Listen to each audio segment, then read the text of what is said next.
Subscribe कीजिए हमारे YouTube channel नाते रजा को और बेल आइकन को प्रेस कीजिए जिससे आपको हर रोज न्यू वीडियो की नोटिफिकेशन।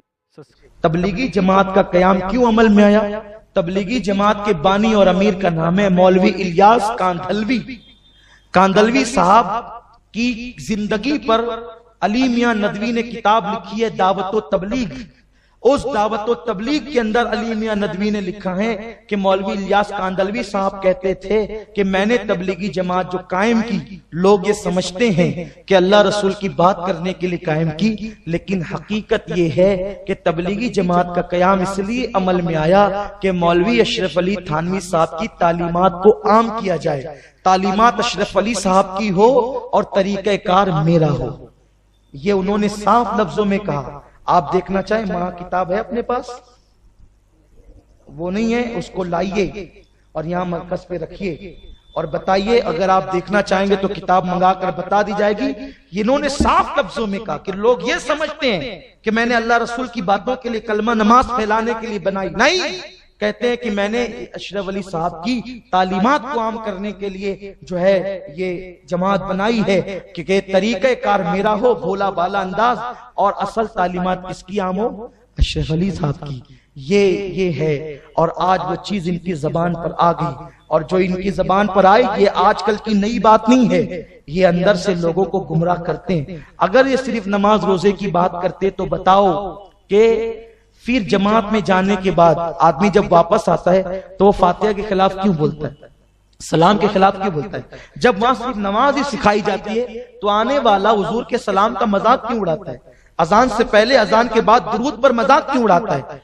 इसलिए याद रखो, अपनी औलाद को सिर्फ तुम सुन्नी हो इतना काफी नहीं, अपने बच्चे बच्चे के दिल में मोहब्बत रसूल पैदा कर। तुमने अपनी औलाद को क्या दिया नहीं दिया ये 2 नंबर की बात है। अपनी औलाद के दिल में गैरत इश्क़ रसूल पैदा कर।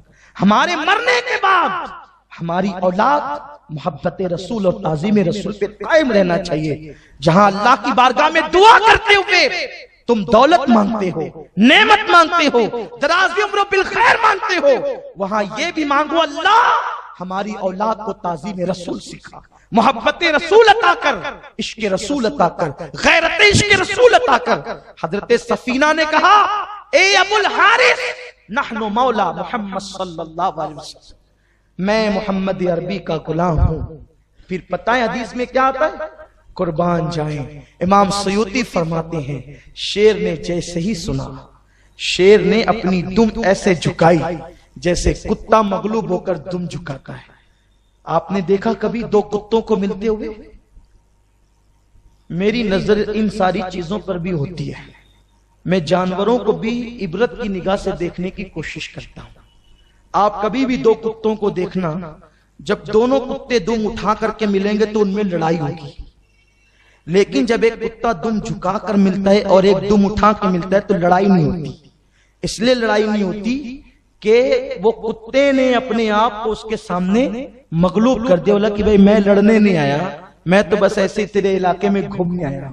तो वो कुत्ता दुम नहीं, हाँ ये बसने की बात नहीं, आप गौर कर लीजिएगा। वो कुत्ता यूं दुम डालता है, नीचे पैरों के अंदर डालता है, ये आप गौर कर लीजिएगा कभी।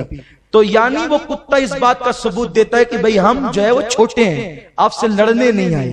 तो जैसे कुत्ता मगलूब होकर दुम नीचे करता है, शेर ने ऐसे दुम नीचे किया और दुम हिलाने लगा, और गोया के दुम के इशारे से कहता है, अगर तू गुलाम है तो मैं गैर थोड़ी हूं, मैं भी उसी बारगाह का गुलाम हूं।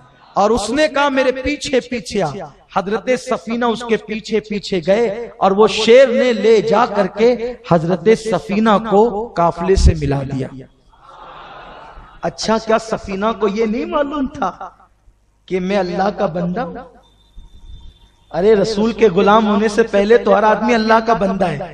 सफीना बड़े होशियार थे, जानते थे अल्लाह का बंदा कहूंगा ना तो अल्लाह रज़्ज़ाक़ के मुतलक है, अल्लाह रज़्ज़ाक़ के मुतलक है, रोजी देने का वादा मुझे किया तो इसको भी तो किया, तो मुझे शेर की गिज़ा बना देगा, वो तो बेनियाज है। तो कहा कि हर जगह ये अटकल नहीं चलती, कहां हर जगह अटकल नहीं चलती, وہاں تو محمد عربی کے غلام ہوشیار ہوتے ہیں، کہا اللہ رضا کے مطلق ہے، لیکن اب یہاں بات وہ کرو جس سے شیر بھی نرم پڑ جائے، اس لیے کہ اپنے مولا کی ہے بس شان عظیم، جانور بھی کرے جن کی تعظیم، سنگ کرتے ہیں ادب سے تسلیم، پیڑ سجدے میں گرا کرتے ہیں۔ میرے آقا علیہ السلام کے دیوانوں، شیر نے میرا حضور کا ہر صحابی اپنے آپ کو نبی کا غلام کہتا تھا۔ حضرت فاروق اعظم رضی اللہ تعالی آپ فرماتے ہیں کہ میں حضور علیہ السلام کے ساتھ رہتا تھا اور میں حضور کا خادم تھا اور حضور کا غلام تھا۔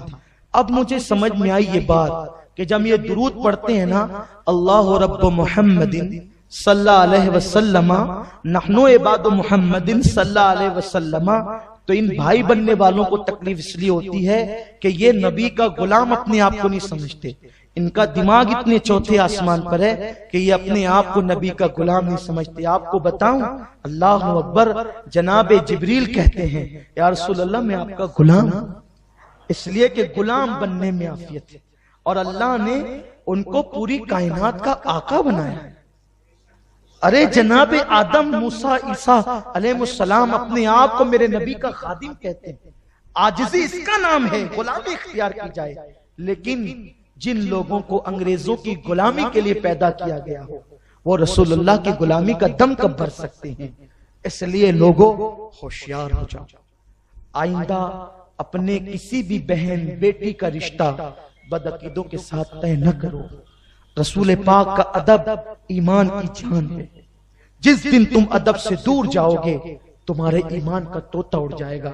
ہمیں کیا ہے، آپ ہمیں بدنام کرتے ہو، کرتے رہو، کوئی کرے کرتا رہے، ہم اپنی بات پہنچاتے ہیں آپ تک کہ آپ ایک بندہ بھی عمل کرے تو ہمارا بیڑا پار، اور اپنا کام تو صرف بات پہنچانا ہے۔ آئیے وقت ہو رہا ہے، اختتام پر ثبوت کے طور پر میں وہ بات آپ تک پہنچا دوں۔ یولا میں اجتماع ہوا، وہاں کی دعا ہے، اس کی کلپ آئیے، اگر آپ کو ہماری کلپ پر شک ہو تو آپ ان کے یہاں سے بھی کلپ حاصل کر لیں اور اس کو غور سے سنیے گا۔ یہ میں آپ کو سنا رہا ہوں، آپ اس کو سنیے گا، دیکھیے اس کا انداز کس قدر نرالا ہے۔ واپس نہ لوٹا، تیرے دربار میں کوئی آئے خالی ہاتھ واپس چلا جائے، یہ تیری شان کے خلاف ہے، یہ تیرے علم مرتبے کے خلاف ہے، یہ تیری بلندی کے خلاف ہے۔ سو کے قاتل نے تیرا دروازہ کھٹکھٹایا، تو نے دروازہ کھول دیا، بدکار عورت نے تیرا دروازہ کھٹکھٹایا، تو نے کھول دیا۔ اب ہماری باری آئی ہے، اے اللہ ہم تیرے نبی کے بھائی ہیں، اپنے نبی کے بھائیوں کی دعا کو قبول کر لے۔ تیرے نبی نے ہمیں اپنا بھائی بنایا ہے، تیرے نبی کے یہ ان کا حال ہے، تیرے رسول نے ہم کو بھائی کہا ہے۔ اب میں چیلنج کرتا ہوں کہ یہ بتائیں کہ ان کا نام لے کر رسول اللہ نے کس دن ان کو بھائی کہا ہے۔ میں نے بتایا حضور نے جن کو بھائی کہا تھا انہوں نے پوری زندگی کئی بھائی نہیں، نہ مولا علی نے کبھی بھائی کہا، نہ حضرت جعفر نے کہا، نہ جناب زید نے کہا، نہ کسی اور صحابی نے کہا، بلکہ آپ کو بتاؤں صدیق اکبر نے پوری زندگی کبھی داماد نہیں کہا، فاروق اعظم نے پوری زندگی کبھی داماد نہیں کہا حضور کو، مولا علی نے پوری زندگی کبھی سسر نہیں کہا، ام الفضل نے ایمان لانے کے بعد کبھی بھتیجا نہیں کہا، یہ بھائی کہہ رہے ہیں اللہ کے نبی سے۔ اور دعا کا انداز یہ کہ بدکار عورت نے تیرا دروازہ کھٹکھٹایا، میں ذرا یہ پوچھتا ہوں کہ ذرا خدا کا دروازہ تو بتا دے۔ یہ دعا کرنے کا ڈھنگ جہالت ہے، جہالت۔ انہیں کیا دعا کرنا آئے گی جو اپنے باپ آدم کے نقش قدم سے ہٹ گئے؟ ارے دعا کرنا ہے تو سیکھ جناب آدم سے۔ آدم نے کن کلمات کے ساتھ دعا کی تھی؟ حضرت آدم یوں کہتے ہیں، اللہ اس محمد عربی کا واسطہ جس کا نام تو نے اپنے نام کے ساتھ عرش کے پائے پہ لکھ رکھا ہے، اسی کے صدقے میں ہمارا بیڑا پار فرما دے۔ حضرت آدم صدقہ مانگتا ہے اور یہ بھائی دعا میں وسیلہ بھی لے رہا ہے تو برابر کھڑے ہو کر، یہ جہالت ہے۔ اللہ اسی جگہ لعنت نہیں برسائے گا تو کیا ہوگا؟